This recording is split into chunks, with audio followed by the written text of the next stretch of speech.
Vous écoutez Europe 1, il est 9h30.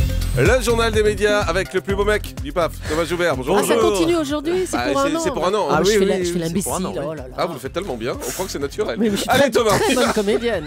Bonjour à tous, avec à la une donc ce matin, les vacances de Noël d'Aurélie Filippetti qui font polémique. Le Bachelor revient dans une nouvelle version sur NT1 et Philippe Candeloro rejoint la chaîne Gulli. On commence donc avec cette polémique sur les vacances de Noël de la ministre de la Culture et de la Communication, Aurélie Filippetti. Tout a commencé avec une allusion de Jean-Jacques Bourdin, invité dans votre émission de télé. Jean-Marc, le journaliste, avait annoncé qu'il comptait demander des comptes à Aurélie Filippetti sur ses vacances de Noël. Le Lab d'Europe 1 a donc contacté le cabinet de la ministre qui nous affirmait dans un premier temps qu'elle n'était pas partie à l'île Maurice. Sauf qu'hier, le journal Voici a publié des photos de la ministre en vacances à l'île Maurice le 22 décembre dernier. François Hollande avait pourtant demandé à ses ministres de ne pas partir à plus de 2 heures de Paris. Et hier soir, Aurélie Filippetti a donc finalement confirmé ce voyage offert par son compagnon. Elle précise qu'elle avait obtenu l'autorisation du président et qu'elle n'avait pas souhaité dire où elle partait à ses collaborateurs, considérant que ça relevait de la vie privée. Info exclusive, la cérémonie des Globes de Cristal sera diffusée à la télévision. Et c'est Chérie 25, l'une des nouvelles chaînes de la TNT qui retransmettra l'événement. La cérémonie aura lieu en direct du Lido à Paris le lundi 4 février à 20h35. Les Globes de Cristal sont des prix décernés chaque année par les journalistes culturels. Jusqu'à présent, la soirée a été diffusée sur France 3. On se souvient que Jean-Luc Delarue l'avait présenté avec cet incident sur les fameux Globes de Yamina Benguigui. Sur Chérie 25, c'est Véronique Mounier qui présentera donc la cérémonie en duo avec un autre animateur. Le Bachelor fait son grand retour à la télé, c'est sur NT1. Et on connaît enfin la date de diffusion de ce nouveau Bachelor. Ce sera le lundi 28 janvier à 20h50. NT1 a récupéré les droits de l'émission à M6 pour lancer une version modernisée. Le concept reste le même, un beau célibataire choisi parmi des prétendantes. Mais attendez-vous à des candidates un tout petit peu caricaturales. Écoutez Vincent Broussard, le directeur des programmes de NT1, au micro d'Europe 1. Et ça rigole beaucoup. Après, très clairement, il y a un casting et chacun vit sa vie pendant l'émission. Et les codes sont des codes de télévision, mais derrière ça, il y a des vraies personnes qui vivent une aventure humaine. Et là, on est dans la sincérité. Rien n'est écrit. On est dans la sincérité du format. Les codes de réalisation sont très écrits. Après, la vie des différents protagonistes est complètement sincère et spontanée. On sait désormais qui va animer la nouvelle version d'Interneige. Ce sera sur Gulli d'ailleurs. Oui, et ce sera Philippe Candeloro, le célèbre patineur, poursuit donc sa carrière à la télévision après avoir co-animé Interville avec Nelson Montfort sur France 3.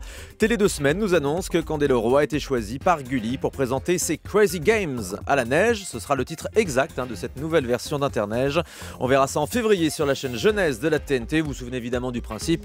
Ce sont des équipes qui s'affrontent dans des épreuves enneigées à la montagne. Gérald Dahan va présenter une émission de télé, ça va l'occuper, c'est bien. À partir... Pourquoi vous dites ça, il fait plus rien? Bon, pas grand chose, mais c'est pas grave, allez-y. À partir du mois de mars, l'imitateur va rejoindre la chaîne RTL 9 sur le câble satellite pour présenter Et ça vous amuse. Selon Direct Matin, ce sera une émission hebdomadaire dans laquelle des humoristes viendront interpréter leurs sketchs. Et parmi les premiers invités, Chevalier et Las Palais ou encore Anaïs Petit qu'on retrouve tous les jours à la fin de cette émission. Elle sera dans cette émission aussi. Bon courage à elle. Pas de la radio, non? Non, il était viré Rien du partout. tout. Non, Ah il ouais était viré partout. Il y a un moment où ça se voit. D8 déterre encore une vieille série pour remplir sa grille. Ce sera à partir du samedi 26 janvier. D8 rediffusera les épisodes de la série MacGyver, une série qui date quand même de 1987, archi diffusée sur France 2. Eh bien, le héros bricoleur occupera désormais les samedis après-midi de D8 à partir de 13h40. TF1 présente ses nouvelles séries américaines. Après avoir lancé avec succès Unforgettable, qui a encore cartonné hier soir, TF1 diffusera d'autres séries événements en 2013. Invitée du Buzz Media Le Figaro, Sophie Levaux, la directrice des acquisitions de TF1, a révélé ses nouveautés, à commencer par la série Person of Interest. C'est vraiment une série très très intelligente et nouvelle. C'est un ex-agent de la CIA qui va s'allier avec une redoutable personne et une redoutable machine pour essayer de déjouer les crimes avant qu'ils ne soient commis. TF1, c'est vrai que c'est pas que l'univers policier, même si c'est un univers prépondérant. On aura Dallas, qui était très attendu, dont on a tous appris tristement le décès de Harry Lagman. On va pouvoir offrir prochainement 2 saisons aux téléspectateurs. Revenge, qui est un autre soap très attendu, qui a remplacé Desperate Housewives dans la case du dimanche soir sur ABC. Donc c'est aussi une grosse série.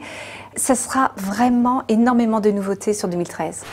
Le site internet Doctissimo se lance dans la presse écrite. Oui, ce site internet consacré, comme son nom l'indique, à la santé va effectivement se décliner en magazine papier. Il sera vendu exclusivement en grande surface au prix de 3,95 €.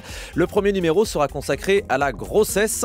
Et si ça marche, il devrait y avoir 8 numéros par an de ce Doctissimo magazine qui appartient au groupe Lagardère, également propriétaire d'Europe 1. Et puis une série américaine, Bones, qui aura droit à une 9e saison. C'est officiel, la chaîne Fox a commandé une nouvelle saison de Bones qu'on voit en France sur M6. On retrouvera David Boreanaz et Émilie Deschanel pour enquêter sur de nouvelles affaires. Et on termine avec le chiffre du jour. 4, comme le 4e jour de grève à France Inter. Le mouvement a été reconduit à l'unanimité pour aujourd'hui.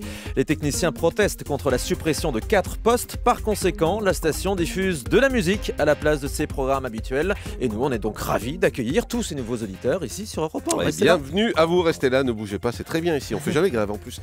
Merci beaucoup Thomas Schubert.